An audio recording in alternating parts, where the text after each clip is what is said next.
আসসালামু আলাইকুম। কেমন আছেন বন্ধুরা? আজ আমি একটি গুরুত্বপূর্ণ বিষয় নিয়ে কথা বলবো ইনশাআল্লাহ। তাই সময় থাকলে অবশ্যই ভিডিওটি সম্পূর্ণ দেখার অনুরোধ রইল।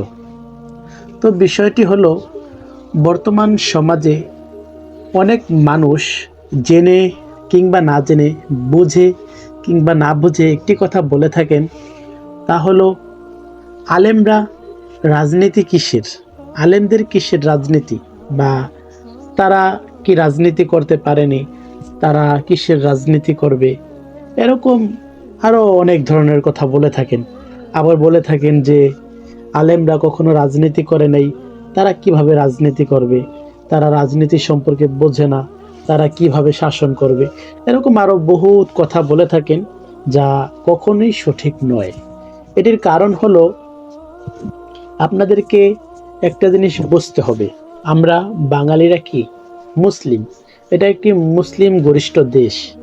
এই মুসলিম দেশে আমরা সকলেই তো চাই ইসলামী আইন শাসন, ইসলামী আইন চলুক। এখন এটা চায় না কারা? এটা তারাই চায় না যারা প্রকৃত মুসলিম না। একটা জিনিস আপনার মাথায় রাখতে হবে, আপনি মুসলিম, আপনার অবশ্যই ইসলাম মেনে চলতে হবে। এখন ইসলাম মেনে চলতে তো তারাই চাবে না যারা ইসলাম ধর্মের অনুসারী না। হয়তো নামে মুসলিম, কাজে নয়। এরকম থাকতে পারে অনেকে নামে মুসলিম, মুসলিম নামে পরিচয় দিয়ে চলে, কিন্তু সে প্রকৃতপক্ষে এই বলে ধর্মভিত্তিক রাজনীতি চাই না। এটা মনে করে নিঃসন্দেহে সে মুসলিমই নয়, এজন্য সে ইসলামী রাজনীতি চায় না। এখন একটা জিনিস আপনার প্রথমে মনে নিতে হবে যে ইসলাম একটি পরিপূর্ণ ধর্ম। এই ধর্মে আমাদেরকে প্রতিটা বিষয়ে জ্ঞান দিয়ে দিয়েছেন, কিভাবে কি করতে হবে, কোন জায়গায় কিভাবে চলতে হবে। আল্লাহ রাব্বুল আলামিন ইসলামকে একটি পরিপূর্ণ ধর্ম হিসাবে নাজেল করেছেন। হ্যাঁ, এই ইসলামের পরিপূর্ণ ধর্ম, এখানে সমস্ত বিষয়ের নিয়ম কানুন পদ্ধতি আমাদেরকে জানিয়ে দেওয়া হয়েছে। এখন একটা জিনিস আপনি উদাহরণস্বরূপ বলি, ধরেন আপনি বা একটি লোক পুরো বাংলাদেশ সম্পর্কে জ্ঞান অর্জন করেছেন, পুরো বাংলাদেশ সম্পর্কে জ্ঞান অর্জন করেছেন। এখন বাংলাদেশের কোথায় কোন রাস্তা আছে, কোথায় কার বাড়ি আছে, কোন জায়গায় কে থাকে, সমস্ত বিষয়ে জানেন।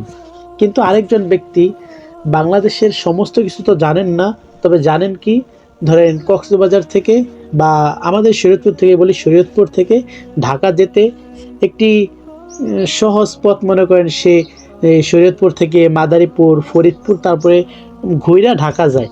এখন এই রোডটা দিয়েই সে 10 বছর চলাফেরা করছে, 15 বছর বা 20 বছর চলাফেরা করছে। এখন সে মনে করতেছে ওটাই সহজ পথ, কিন্তু শরীয়তপুর থেকে সরাসরি যে ঢাকা যাওয়া যায় এটা সে জানে না। কিন্তু ওই ব্যক্তি যে ওই বাংলাদেশ সম্পর্কে সমস্ত জায়গার রাস্তা, সমস্ত বিষয়ে জ্ঞান অর্জন করেছেন, এখন সে তো জানে যে এই যে লোকটা বা যে ঘুরে মাদারীপুর ফরিদপুর দিয়ে যাইতেছে সে ভুল করতেছে, অবশ্যই সে জানে। এখন ওই ব্যক্তি যে বাংলাদেশের সমস্ত স্থান সম্পর্কে জানে, সে যদি আসার পরে এই সহজ পথ দিয়ে যাওয়া ধরে শরীয়তপুর থেকে সরাসরি ঢাকার দিকে, তাহলে অবশ্যই ওই ব্যক্তির কাছে ভুল মনে হবে যে মাদারীপুর ফরিদপুর ঘুরে তারপর ঢাকা যায়। তার কাছে মনে হবে যে ও কোন পথ দিয়ে যাইতেছে, ও তো ভুল পথে যাইতেছে। এটা স্বাভাবিক, কারণ সেই পথ সম্পর্কে জানে না। ঠিক একটা জিনিস মনে রাখবেন, আলেমরা ইসলাম সম্পর্কে সমস্ত বিষয়ে জ্ঞান অর্জন করেছেন। এখন আলেমরা নিশ্চয়ই জানেন কিভাবে চললে সঠিক আর কিভাবে চললে সঠিক না। একটা জিনিস মাথায় রাখতে হবে, ইসলাম শুধু পরিপূর্ণ ধর্ম না, এবং ইসলাম যেই সমস্ত নিয়ম পদ্ধতিগুলো দিয়েছে, এই সমস্ত নিয়ম পদ্ধতি সমস্ত পদ্ধতির চাইতে উত্তম। আপনি কিভাবে এক দেশ বাংলাদেশ থেকে অন্য দেশের সাথে ব্যবসা করবেন, কিভাবে ব্যবসা বাণিজ্য করলে বেশি উন্নত হবে, এটাই আমাদেরকে ইসলাম শিক্ষা দিয়েছে। আপনার দেশ কিভাবে শাসন করলে দ্রুত উন্নতি লাভ করবে, এটাই আমাদেরকে ইসলাম শিক্ষা দিয়েছে। কিভাবে দেশ পরিচালনা করলে দেশ দ্রুত উন্নতি হবে, এটাই কি ইসলাম শিক্ষা দিয়েছে। এখন এটা জানে কারা? আলেমরা।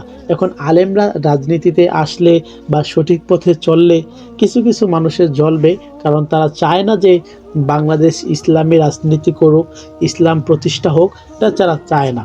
এখন ইসলাম প্রতিষ্ঠা করতে হলে ইসলামী আইন অবশ্যই লাগবে।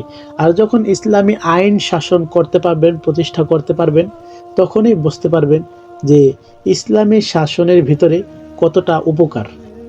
তো বন্ধুরা, এখানে আমি বোঝানোর চেষ্টা করলাম যে আলেমরা রাজনীতি করতে পারবে না, পারে না, এটা ভুল ধারণা। তারা ইসলাম সম্পর্কে পরিপূর্ণ জ্ঞান অর্জন করেছেন। তারাই সঠিক জানেন কিভাবে চললে, কিভাবে ব্যবসা করলে, কিভাবে বাণিজ্য করলে দেশ দ্রুত উন্নতি হবে। এটা আপনার মানতে হবে যদি আপনি মুসলিম হন। আর যদি মুসলিম না হন তাহলে এই কথাটি আপনার জন্য নয়। যদি মুসলিম হয়ে থাকেন তাহলে অবশ্যই এটা মেনে নিতে হবে যে আলেমরাই প্রকৃত রাজনীতি করতে পারবেন, কারণ ইসলাম কিভাবে রাজনীতি করতে হয় এটা শিখাই দিয়েছে। আর এটা সম্পর্কে তারাই শিক্ষা অর্জন করেছেন, আমরা শিক্ষা অর্জন করি নাই। ঠিক ওই ব্যক্তির মতো যে 10 বছর 20 বছরের মধ্যে একবারও বাংলাদেশে আসে নাই, কিন্তু এসেই সে সঠিক পথটা চিনে, সঠিক পথ সম্পর্কে সে জানে। এখন সোজা পথে গেলে সে তো ঠিকই জানে যে এটাই সোজা পথ।